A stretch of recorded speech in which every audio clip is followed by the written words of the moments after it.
అందరికీ నమస్కారం. నేను మీ Sunita. Welcome to session. Operation Sindoor ఎంత సక్సెస్ఫుల్లీ కంప్లీట్ చేశారో మనందరికీ తెలిసిన విషయమే. దాంట్లో రకరకాల విషయాలు మనకు బయటకు వచ్చాయి.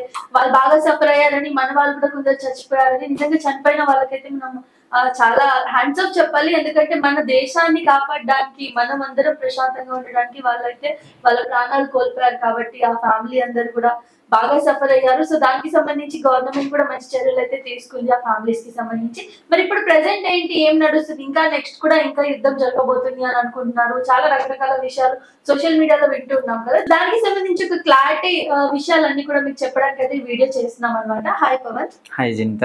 సో చెప్పు, ఏం జరగబోతుంది నెక్స్ట్? ఆపరేషన్ సింధూర్ అయితే సక్సెస్ అయింది. అవును, అసలు ఆపరేషన్ సింధూర్ అని ఎందుకు పెట్టారంటే, సో ఎంతో మంది టూరిస్టుల వాళ్ళ పసుపు కుంకుమలను పోగొట్టుకున్నారు కాబట్టి, వాళ్ళ హస్బెండ్ చంపేశారు కాబట్టి, సో మోడీ గారు అయితే విప్లవాత్మక నిర్ణయం అయితే తీసుకున్నారు. సో తీసుకున్న తర్వాత ఈ మిషన్ లీడ్ చేయడానికి కూడా ఒక లేడీస్ ని పెట్టినట్టు ఆడవాళ్ళని పెట్టారు. ఎందుకంటే పాకిస్తాన్ మోడీకి చెప్పుకోపోండి అని చెప్పేసి ఆ ఉగ్రవాదులు చెప్పడం జరిగింది. సో అందుకని చెప్పేసి ఈ నిర్ణయం తీసుకుంటుంది. అంటే మనం ముందే వీడియోలో మాట్లాడుకుందాం, అట్లీస్ట్ వారం పట్టదు మనం గెలవడానికి అని చెప్పేసి. వారం కాదు, 3 days లోనే కంప్లీట్ అయిపోయింది. 2 days లో ఐ థింక్. సో అంటే పాకిస్తాన్ దగ్గర అంత బలం లేనప్పుడు, అంత యుద్ధం చేయగల సత్తా లేనప్పుడు అన్ని మూసుకొని కూర్చోవాలి. ఇప్పుడు ఇట్లా ఎలా అవుతుందంటే, మనం ఇప్పుడు వీళ్ళకి కొన్ని ఒప్పందాలు పెట్టుకుంటారు, ఇప్పుడు దాడి చేయకూడదు అని చెప్పేసి. సో వాళ్ళు పర్మిషన్, మన వాళ్ళు అంతా ఒప్పందం క్లియర్ అయ్యి దాడి చేయకుండా సైలెంట్ గా ఉన్నప్పుడు వాళ్ళు కాల్ చేస్తున్నారు. అంటే ఈ విధంగా చేయడం వల్ల ఇంకా ఇండియాకి ఇంకా కోపం వస్తుంది. సో ఫైనల్ గా అయితే మన వాళ్ళు కూడా ఎంతో మంది ప్రాణత్యాగం చేశారు, వీరమరణం పొందారు. సో మన మురళీ నాయక్ గారు కూడా పాపం ఆయన అంబిషన్, ఆయన మిలిటరీలోకి వెళ్ళాలి, దేశం తరపున పోరాడాలి అని చెప్పేసి పాపం ఆయన ప్రాణత్యాగం చేశారు. ఎంత పెద్ద ఎత్తున నివాళులు అర్పించడం మనం చూస్తూనే ఉన్నాము. అసలు ఇప్పుడు ఫైనల్ గా ఇంకేమవుతుందంటే, ఆపరేషన్ సింధూర్ ఆల్రెడీ పాకిస్తాన్ అడుక్కుంటుంది, ఇంకొద్దు మా వల్ల కాదు, ఈ యుద్ధం ఆపేయండి, మా వల్ల కాదు అని చెప్పేసి అక్కడ ప్రజల్ని, మనల్ని, వాళ్ళందరినీ ఇక్కడ పబ్లిక్ గా అడుక్కుంది, అయిపోయింది, మనం ఆపేసాం. అయిన తర్వాత కూడా ఇప్పుడు మెయిన్ ఏంటంటే, అసలు పాకిస్తాన్ కి యుద్ధం ఎక్కడ అంటే, పాకిస్తాన్ లో ఉన్న ఉగ్రవాదుల్ని, వాళ్ళ స్థావరాలని వాళ్ళు చంపేయడమే ఈ ఆపరేషన్ సింధూర్ యొక్క మెయిన్ లక్ష్యం అన్నమాట. సో ఆల్మోస్ట్ అది మనం రీచ్ అయిపోయాం. దాదాపు ఒక 100 మందిని, అఫీషియల్ గా మనకి రాలేదు, దాదాపు ఒక 100 మంది ఉగ్రవాదులను అయితే చంపేయడం జరిగింది, వాళ్ళ స్థావరాలను కూల్చేయడం జరిగింది. ఇంకా నడుస్తుంది, ఎవరెవరు ఎక్కడెక్కడ ఉన్నారని చెప్పేసి జరుగుతుంది. లిటరలీ పాకిస్తాన్ కి మనకి జరిగిన యుద్ధంలో మనం ఎప్పుడు ఓడిపోయింది లేదు, ఫస్ట్ నుంచి గెలుచుకుంటూనే వస్తాం. మెయిన్ మైనస్ ఏంటి అంటే, మన సైనికులు చనిపోవడం జరుగుతుంది, ప్రాణత్యాగాలకి చేయడం జరుగుతుంది. సో అదొక్కటే మైనస్. ఇప్పుడు ఇంకా సోషల్ మీడియాలో ఇంకో ట్రెండ్ ఏం నడుస్తుందంటే, పాకిస్తాన్ లో కిరాణా హిల్స్ లో అణువాయువు అనేది లీక్ అయిందని చెప్పేసి, న్యూక్లియర్ గ్యాస్ లీక్ అయింది, అక్కడ చాలా డేంజర్ గా ఉంది పరిస్థితులు అని చెప్పేసి అని అంటున్నారు. మరి ఇరాన్ నుంచి, అక్కడ ఈజిప్ట్ నుంచి ఎవరో సైంటిస్టులు వస్తున్నారు అని చెప్పేసి అని అంటున్నారు. ఇంకోటి, అక్కడ అణుబాంబులే లేవు అని చెప్పేసి ఇంకొంతమంది అంటున్నారు. సరే, దీని గురించి ఒక క్లారిటీ రావాల్సి ఉంది. మరి ఆ గ్యాస్ లీక్ అయితే, ఒకవేళ ఆ గ్యాస్ పెద్దదైందంటే మాత్రం పాకిస్తాన్ కి కోలుకోలేని దెబ్బ జరుగుతుంది. ఒక్క న్యూక్లియర్ వేస్తేనే హిరోషిమా నాగసాకి తెలుసు కదా, చాలా పెద్ద విస్ఫోటనం. ఇప్పటి వరకు అక్కడ గడ్డి మొలిసే పరిస్థితులు లేవు.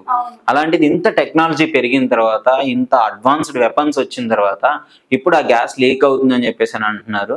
ఇండియా దాడి చేసింది దాని మీద అని చెప్పేసి, కిరాణా హిల్స్ మీద అంటున్నారు. బట్ ఇండియా ఏకే భారత్ గారు ఏం చెప్పారంటే, మేమైతే దాడి చేయలేదు, అసలు మా దృష్టికి ఇప్పుడే వచ్చింది ఇది అని చెప్పేసి మన వాళ్ళు చెప్పడం జరుగుతుంది. సో మరి చూడాలి, ఇది పాకిస్తాన్ ఏమన్నా కావాలని చెప్పేసి ఇట్లా సోషల్ మీడియాలో పోస్టులు పెడుతుందా, అంటే ప్రపంచ దేశాల మధ్య కొంచెం జాలి కలిగి ఆపేస్తారన్న ఈ విధంగా ఏమన్నా ట్రై చేస్తుందా తెలియదు. కానీ ఇదైతే జరుగుతుంది. కానీ పాకిస్తాన్ కనుక అది నిజంగా న్యూక్లియర్ వెపన్స్ ఉంటే, ఆ గ్యాస్ లీక్ అయితే మాత్రం పాకిస్తాన్ కి కోలుకోలేని దెబ్బ అని చెప్పుకోవచ్చు. సో ఇది పరిస్థితి. మరి ట్రంప్ కూడా కొంచెం ఇండైరెక్ట్ గా గూడుగుటాన్ని చేస్తున్నాడు, ఇండియాకి సపోర్ట్ చేస్తూనే బ్యాక్ డోర్ లో పాకిస్తాన్ కి సపోర్ట్ చేస్తున్నాడు అని చెప్పేసి ఈ విధంగా కూడా నడుస్తుంది. మరి చూడాలి, ఫైనల్ కంక్లూజన్ అయితే ఏం లేదు. బట్ ఎనీవేస్, ఇండియా అయితే ఒక ప్రౌడ్ మూమెంట్ అని చెప్పుకోవచ్చు. ఎప్పుడు సైలెంట్ గా ఉంటుంది, ఎన్నిసార్లు దాడులు చేసినా అనే దానికి ఒక్కసారి మనం తిరగబడితే ఎలా ఉంటది అని చెప్పేసి ఇండియా చూపించింది క్లియర్ గా. ఒక రకంగా చెప్పాలంటే పాకిస్తాన్ గడగల్లా ఆడిచ్చిందని చెప్పుకోవచ్చు. వాళ్ళే కాలబేరానికి వచ్చారు, మీకు దండం పెడతాను మమ్మల్ని వదిలే అనే పరిస్థితికి తీసుకొచ్చారు వితిన్ 2 days లో. అలాంటిది ఒక ఇండియా తలుచుకొని ఇక మీరు కనపడకూడదు మ్యాప్ లో అని చెప్పేసి కనుక డిసైడ్ అయితే, యుద్ధానికి వెళ్తే పాకిస్తాన్ కనిపించదు. సో మరి ఇది అందరికీ అర్థమైపోయింది. మెయిన్ గా మునీర్ ఎవరైతే ఉన్నాడో ఆయన కూడా బయటకు వచ్చి ఉగ్రవాదులను పలకరిస్తున్నాడు అని కూడా తెలుస్తుంది. సో ఇండియా అయితే ఊకోజ్జింత లిటరలీ ఆ మోడీ గారు దాదాపు 6 లక్షల కోట్లు ఎంతో డిఫెన్స్ సిస్టమ్ కి, ఇప్పుడు లిటరలీ మన డిఫెన్స్ సిస్టమ్ ఇంకా స్ట్రాంగ్ చేసుకోవాలి, కొత్త వెపన్స్ తయారు చేయాలి, కొత్త వెపన్స్ అడ్వాన్స్డ్ వెపన్స్ కొనుక్కోవాలని చెప్పేసి మోడీ గారు అయితే నిర్ణయం తీసుకోవడం జరిగింది. సో ఇది ఇంకా అంటే ఇంకొక అడ్వాన్స్ స్టెప్ అని చెప్పుకోవచ్చు మనం. శాంతి పరంగా కాదు, శాంతి నెలకొల్పాలంటే యుద్ధం చేసి శాంతిని నెలకొల్పాలి. డెఫినెట్లీ పాకిస్తాన్ అయితే వినేటట్లేదు. సో ఈ విధంగా ఇండియా అయితే ముందుకు వెళ్ళిపోతుంది. అసలు నీకేమనిపిస్తుంది ఆపరేషన్ సింధూర్ అని పెట్టేసి మహిళలకి ఈ విధంగా జరిగినందుకు? అదే విధంగా మనం ఒక 2 days లోనే పగ తీసుకోవడం జరిగింది.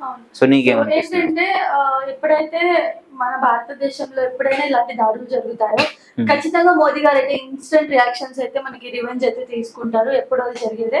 సో ఇప్పుడు ఏంటి అని అంటే ఆపరేషన్ సింధూర్ అని పెట్టి ఇప్పుడు ఎవరి వల్ల అయితే అయిందో, ఎవరి ఫ్యామిలీస్ లో హస్బెండ్స్ కానీ వాళ్ళు చనిపోయారో వాళ్ళకి సంబంధించి రివెంజ్ తీసుకోవడం అనేది నిజంగా ఆడవాళ్ళు అయితే చాలా హ్యాపీగా ఫీల్ అవుతారు. ఎందుకంటే ఫ్యామిలీ చాలా సఫర్ అయ్యారు.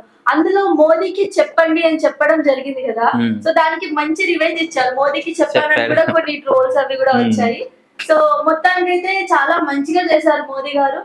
వీళ్ళే కాదు, ఎవరైనా మన దేశం మీదకి వస్తే మాత్రం ఊరుకోము అన్నదైతే చాలా స్ట్రాంగ్ గా చూపించారని అనుకుంటున్నాం.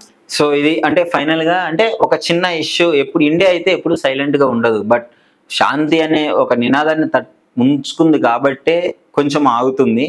బట్ దీనికి మన అన్ని దేశాలు కూడా సపోర్ట్ చేయడం జరిగింది. ఇండియాకే సపోర్ట్ చేస్తున్నాయి లిటరలీ.